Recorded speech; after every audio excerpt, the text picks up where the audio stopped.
नमस्कार, किसान समाचार में आपका स्वागत है। मैं हूं साइमा खान। सबसे पहले नजर हेडलाइंस पर। भांडागारण विकास एवं विनियामक प्राधिकरण यानी कि WDRA ने मनाया 13वां स्थापना दिवस। खाद्य एवं सार्वजनिक वितरण विभाग सचिव संजीव चोपड़ा ने कहा कि देश में भंडारण की क्षमता को बढ़ाने के लिए सरकार कर रही है काम। WDRA के तहत करीब 5000 हो चुके हैं पंजीकरण।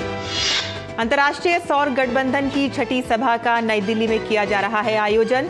केंद्रीय और ISA के अध्यक्ष RK सिंह ने संवाददाता सम्मेलन में कहा कि बिजली की पहुंच से वंचित दुनिया के 73 करोड़ लोगों तक बिजली पहुंचाना ISA का है मिशन। लोगों तक बिजली की पहुंच सुनिश्चित करने के लिए नवीकरणीय ऊर्जा, खासकर सौर ऊर्जा की अहम होगी भूमिका। पूर्वी उत्तर प्रदेश में सरकारी क्रय केंद्रों पर धान की खरीद बुधवार से शुरू। सरकार कॉमन धान 2183 रुपये प्रति क्विंटल और धान ग्रेड A 2203 रुपये प्रति क्विंटल की निर्धारित दर से कर रही है खरीद। क्रय केंद्रों पर पंजीकृत किसानों का बायोमेट्रिक सत्यापन के बाद किया जा रहा है खरीद और अब तक धान विक्रय के लिए 4,26,318 किसानों ने कराया है पंजीकरण। केंद्रीय मत्स्य पालन, पशुपालन और डेयरी मंत्री पुरुषोत्तम रुपाला ने कहा कि देश की अखंडता और डेयरी सहकारिता क्षेत्र में सरदार वल्लभ भाई पटेल के योगदान को हमेशा रखा जाएगा याद। वह सदैव हमें करते रहे प्रेरित। मंगलवार को कृषि भवन के परिसर से रन फॉर यूनिटी को दिखाई हरी झंडी।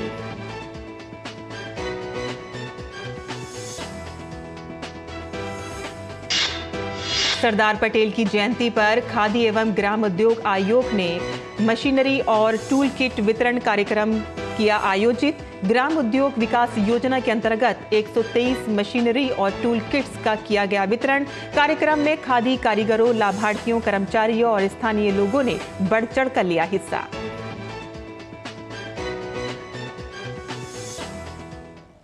और अब समाचार विस्तार से।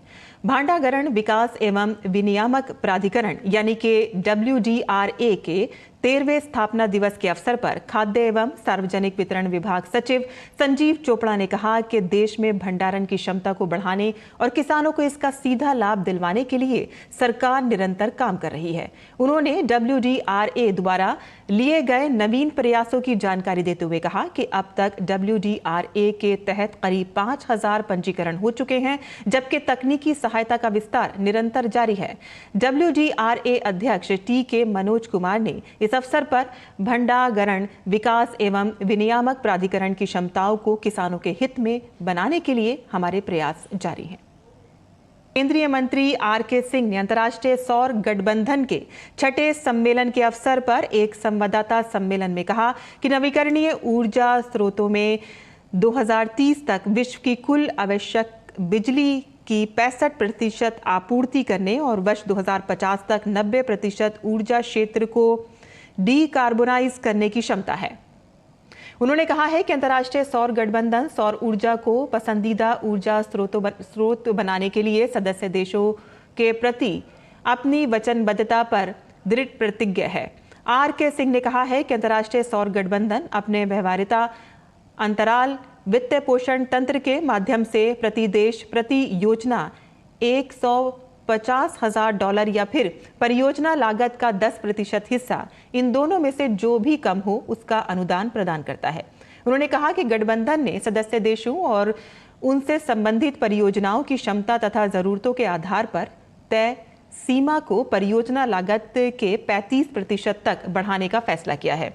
इस सम्मेलन में 20 देशों के मंत्री और 116 सदस्य तथा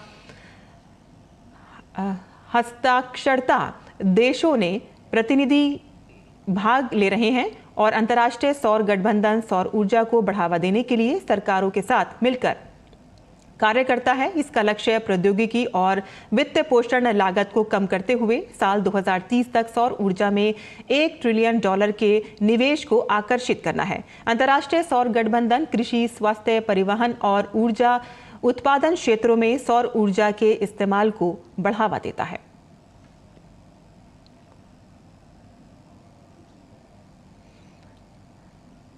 और आगे बढ़ते हैं, जहां देश में किसानों को सिंचाई की सुविधा उपलब्ध कराने एवं कृषि की लागत को कम करने के लिए सरकार सौर ऊर्जा को बढ़ावा दे रही है और इसके लिए देश भर में प्रधानमंत्री कुसुम योजना चलाई जा रही है। योजना के तहत सरकार किसानों को भारी अनुदान पर सोलर पंप उपलब्ध कराती है। इस कड़ी में हरियाणा सरकार ने राज्य के किसानों को 30 से 10 हॉर्स पावर HP के सोलर पंप अनुदान पर देने के लिए आवेदन आमंत्रित किए हैं।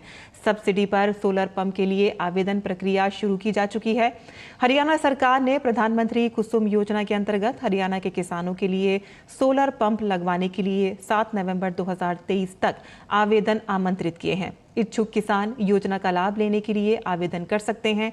हरियाणा के नवीन एवं नवीकरणीय ऊर्जा विभाग व हरेड़ा के प्रवक्ता ने कहा है कि किसान 75% अनुदान राशि पर 3 HP से 10 HP सोलर पंप के लिए आवेदन कर सकते हैं।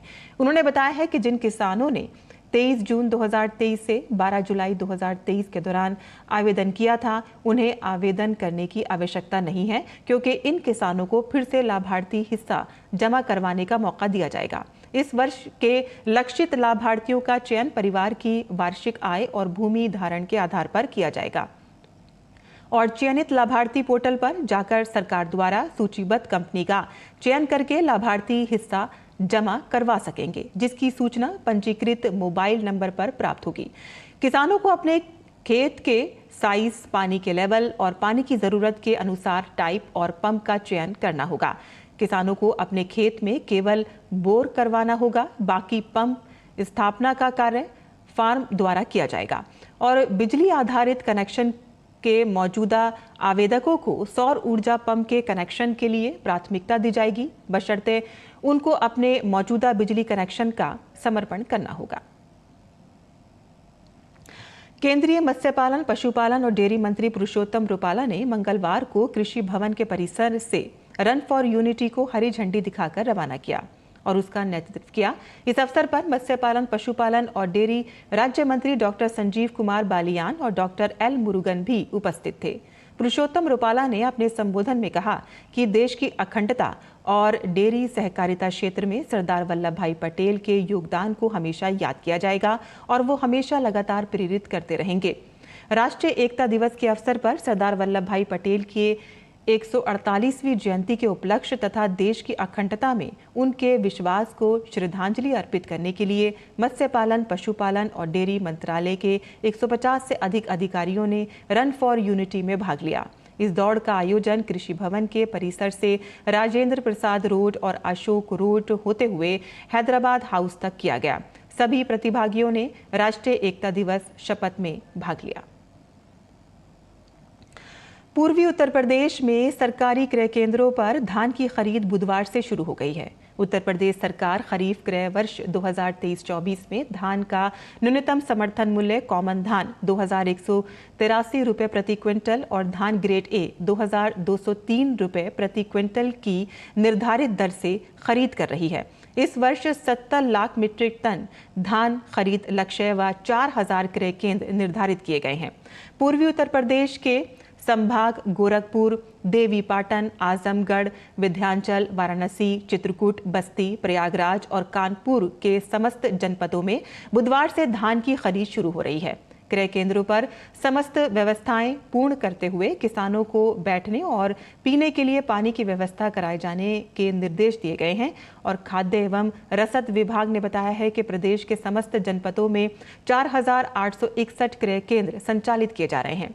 पश्चिमी उत्तर प्रदेश के संभाग मुरादाबाद, बरेली, अलीगढ़, आगरा, मेरठ, सहारनपुर, झांसी, लखनऊ में 1 अक्टूबर से खरीद प्रारंभ तथा लखनऊ संभाग के जनपद रायबरेली, उन्नाव, लखनऊ तथा अयोध्या संभाग के समस्त जनपदों में 20 अक्टूबर से खरीद प्रारंभ है और अब तक 10,912 किसानों से 68,016 मीट्रिक टन धान की खरीद की गई है। किसानों को 112.42 करोड़ रुपए का भुगतान किया गया है। गत वर्ष इसी अवधि तक 4,346 किसानों से 38,226 मीट्रिक टन धान की खरीद की गई थी। क्रय केंद्रों पर पंजीकृत किसानों का बायोमेट्रिक सत्यापन के उपरांत खरीद की जा रही है और अब तक खाद्य विभाग के पोर्टल पर धान विक्रय के लिए 4,26,318 किसानों ने पंजीकरण कराया है। किसानों को भुगतान उनके आधार से लिंक बैंक खाते में कराए जाने की व्यवस्था है। सरदार पटेल की 148वीं जयंती पर खादी एवं ग्राम उद्योग आयोग, सूक्ष्म लघु एवं मध्यम उद्यम मंत्रालय, भारत सरकार की ओर से ऊना स्थित योग सेंटर में प्रधानमंत्री रोजगार सृजन कार्यक्रम के अंतर्गत मार्जिन मनी सब्सिडी और ग्राम उद्योग विकास योजना के अंतर्गत मशीनरी और टूल किट वितरण कार्यक्रम आयोजित किया गया। इस वितरण कार्यक्रम में KVIC के अध्यक्ष मनोज कुमार ने PMEGP के अंतर्गत 100 करोड़ रुपए की मार्जिन मनी सब्सिडी और ग्राम उद्योग विकास योजना के अंतर्गत 155 लाभार्थियों को 123 मशीनरी और टूल किट का वितरण किया।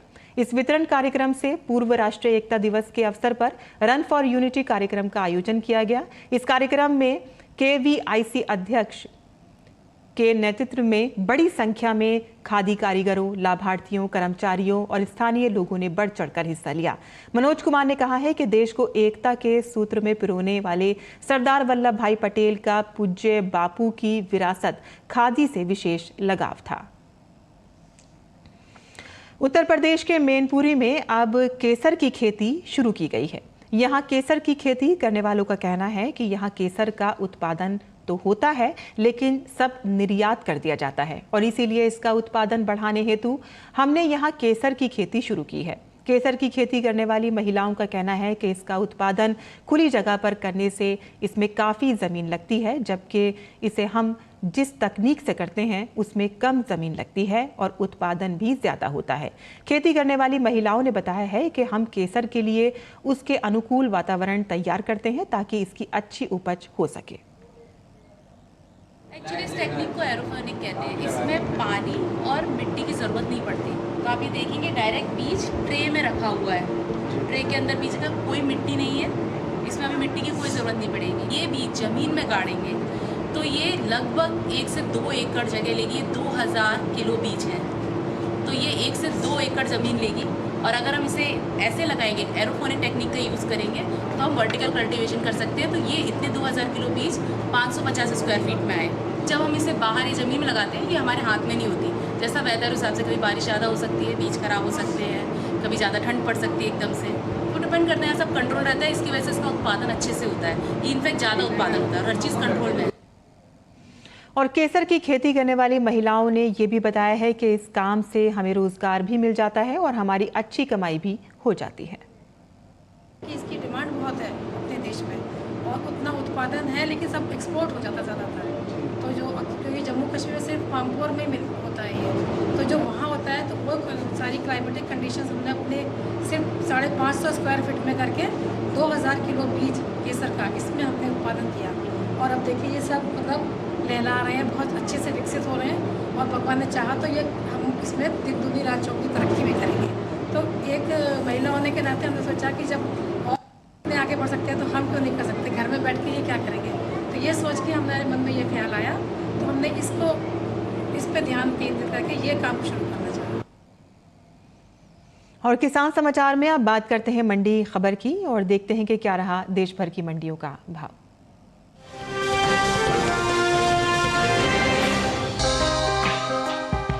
ज्यादातर कृषि उपज मंडियों में मक्का के कारोबार में उतार चढ़ाव का रुख रहा, जबकि कुछ मंडी में इस दौरान मक्का के भाव में कोई बदलाव देखने को नहीं मिला।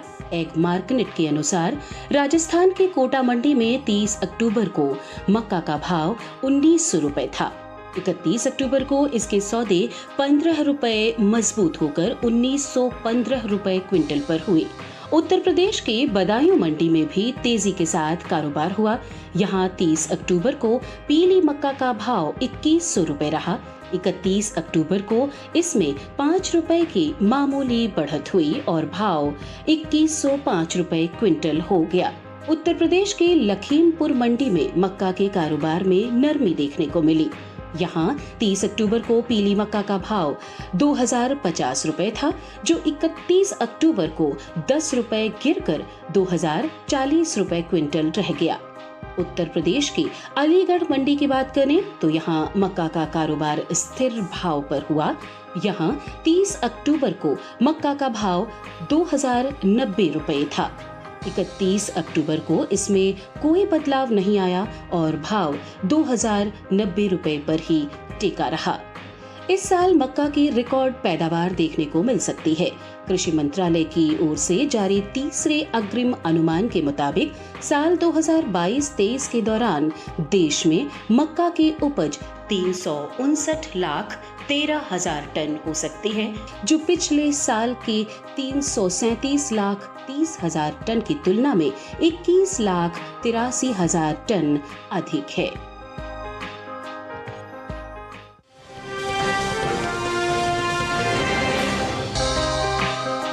मंगलवार को ज्यादातर मंडियों में मसूर का कारोबार तेजी के साथ हुआ, जबकि कुछ मंडियों में इस दौरान भाव में नरमी देखने को मिली। एक मार्केट के मुताबिक उत्तर प्रदेश की रामपुर मंडी में मसूर के सौदे बढ़त के साथ हुए। यहाँ 30 अक्टूबर को इसका भाव 6,850 रुपए था, जो 31 अक्टूबर को 10 रुपए चढ़कर 6,860 रुपए क्विंटल पर हो गया। उत्तर प्रदेश की ही फतेहपुर मंडी में मसूर के कारोबार में तेजी देखने को मिली। यहाँ 30 अक्टूबर को मसूर का भाव था 6,740 रुपए, जो 31 अक्टूबर को 5 रुपए की मामूली बढ़त के बाद 6,745 हो गया। उत्तर प्रदेश की बदायूं मंडी में भी बढ़त का सिलसिला रहा। यहाँ 30 अक्टूबर को मसूर का भाव 6,875 रुपए रहा। 31 अक्टूबर को इसमें 5 रुपए की मामूली तेजी आई और भाव 6,880 रुपए क्विंटल पर पहुंच गया। जबकि राज्य की लखीमपुर मंडी में मसूर का कारोबार सुस्ती से हुआ। यहाँ 30 अक्टूबर को इसका भाव 6,810 रुपए था, जो 31 अक्टूबर को 35 रुपए लुढ़क कर 6,775 रुपए क्विंटल रह गया। दूसरी ओर घरेलू स्तर पर इस साल मसूर की रिकॉर्ड पैदावार हो सकती है। कृषि मंत्रालय की ओर से जारी तीसरे अग्रिम अनुमान के मुताबिक साल 2022-23 के दौरान मसूर की उपज 15,80,000 टन रहेगी, जबकि साल 2021-22 में ये आंकड़ा 12,69,000 टन था। यानी इस बार मसूर की उपज में 3,11,000 टन की बढ़ोतरी का अनुमान है। बात दलहन की पैदावार की करें तो घरेलू स्तर पर इस साल कुल दलहन की भी रिकॉर्ड पैदावार का अनुमान जताया गया है। कृषि मंत्रालय के तीसरे अग्रिम अनुमान के मुताबिक देश में साल 2022-23 के दौरान कुल दलहन की पैदावार 275,04,000 टन होने की उम्मीद है, जो पिछले साल के 273,02,000 टन की तुलना में 2,02,000 टन अधिक है।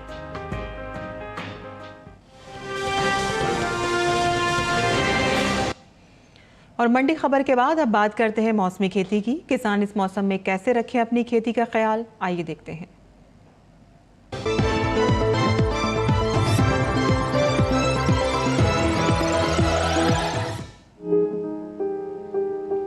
मौसम को ध्यान में रखते हुए जम्मू कश्मीर के किसान रबी फसलों की बुआई जारी रखें।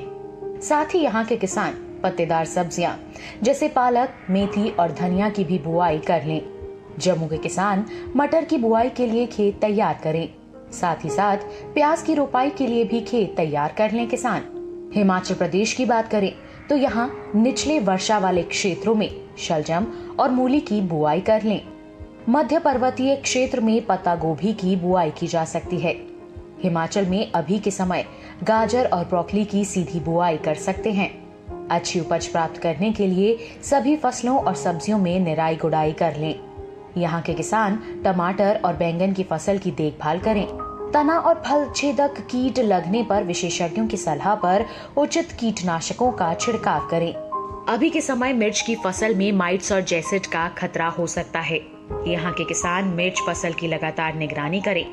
हिमाचल के किसान रबी फसल की बुआई से पहले खेतों की सफाई कर उसमें सड़ी हुई खाद डालें, जिससे फसल गुणवत्ता में सुधार आएगी। साथ ही मिट्टी में पोषक तत्व भी बढ़ जाएंगे।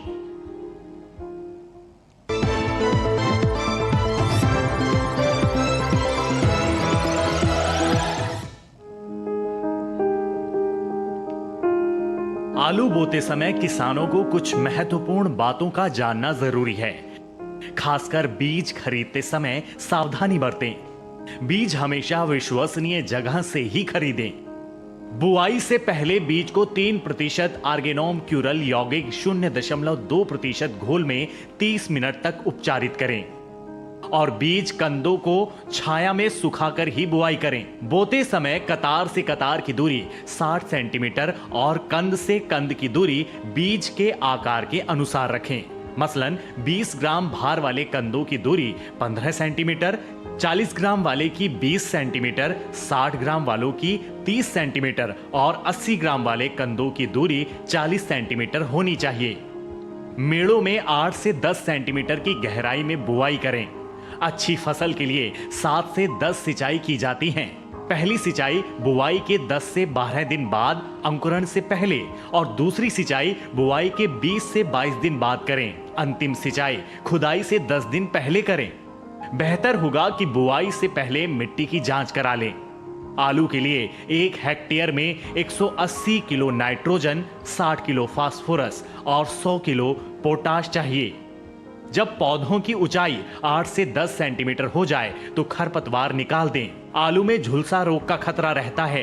ये बीमारी पत्ती, डंठल और कंद सब पर लगती है। इसमें पत्तियों पर हल्के पीले धब्बे दिखाई देते हैं। कृषि वैज्ञानिक की सलाह से इस बीमारी से बचने का उपाय करें।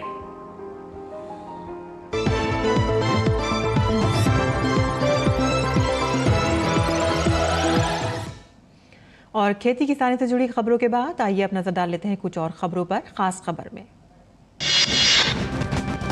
प्रधानमंत्री नरेंद्र मोदी और बांग्लादेश की प्रधानमंत्री शेख हसीना ने भारत की सहायता से तैयार 3 विकास परियोजनाओं का वीडियो कॉन्फ्रेंसिंग के जरिए संयुक्त रूप से उद्घाटन किया। भारत और बांग्लादेश के बीच 3 विकास परियोजनाओं के उद्घाटन पर बांग्लादेश की प्रधानमंत्री शेख हसीना ने दोनों देशों के बीच दोस्ती को मजबूत करने की भारत की प्रतिबद्धता के लिए आभार व्यक्त किया। महाराष्ट्र में मराठा आरक्षण की मांग जोर पकड़ने लगी है। पुणे में छत्रपति शिवाजी महाराज मार्केट यार्ड में श्रमिक संघ ने बुधवार को 1 दिन के लिए बाजार बंद करने का आह्वान किया है। मराठा नेता मनोज जारांगे पाटिल मामले को लेकर पिछले 8 दिनों से अनशन पर बैठे हैं। विदेश मंत्री डॉक्टर सुब्रमण्यम जयशंकर पुर्तगाल और इटली की 4 दिन की यात्रा पर हैं। यात्रा के पहले चरण में डॉक्टर जयशंकर ने पुर्तगाल के प्रधानमंत्री एंटोनियो कोस्टा से मुलाकात की। विदेश राज्य मंत्री मीनाक्षी लेखी 2 से 7 नवंबर तक दक्षिण अमेरिकी देश पैराग्वे और इक्वाडोर की आधिकारिक यात्रा पर रहेंगी। विदेश मंत्रालय के अनुसार मीनाक्षी लेखी दोनों देशों में द्विपक्षीय बैठकें करेंगी। नौसेना के लंबी दूरी के समुद्री गश्ती विमान IL-38C ड्रैगन ने 40 साल की शानदार सेवा के बाद देश को अलविदा कह दिया। विमान को सेवा से हटाए जाने का समारोह गोवा के डबोलिम में INS हंसा पर आयोजित किया गया। पूर्वोत्तर के सबसे प्रसिद्ध काजीरंगा राष्ट्रीय उद्यान में पर्यटकों के लिए हाथी सफारी को आधिकारिक तौर पर शुरू कर दिया गया है। देश भर में मनाया जा रहा करवा चौथ का त्यौहार हर साल कार्तिक महीने के कृष्ण पक्ष की चतुर्थी को मनाया जाता है। इस दिन सुहागने महिलाएं अपने पति की लंबी उम्र के लिए निर्जला उपवास रखती हैं। अयोध्या में भव्य राम मंदिर का निर्माण करा रहे श्री राम जन्मभूमि तीर्थ ट्रस्ट ने 5 नवंबर को होने वाली अक्षत पूजा के लिए 100 क्विंटल चावल मंगवाया है। पूजा के बाद इसे देश भर में राम भक्तों के बीच बांटा जाएगा। और किसान समाचार में आज के लिए बस इतना ही। अनुमति दें। नमस्कार।